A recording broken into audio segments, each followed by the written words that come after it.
Why not eliminate the alphabet soup of banking regulators down to one?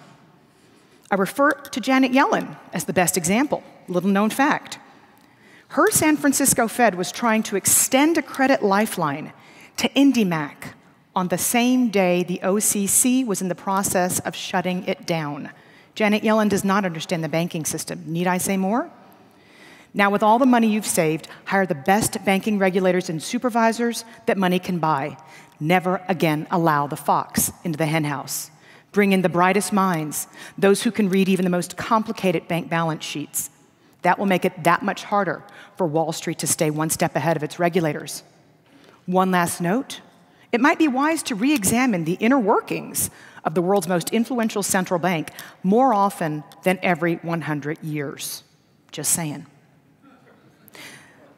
That way, we will never again flirt with the zero bound, as was the case back on that fateful day, December the 14th, 2008, when policymakers voted to take interest rates to the so-called zero bound, a move that unleashed quantitative easing and the biggest experiment in monetary policy history that continues to this day. I'll end with a quote from Fed Up related to that day. Where were the voices of dissent to be heard in that conference room? Did anyone argue for the little guy, the cautious investor?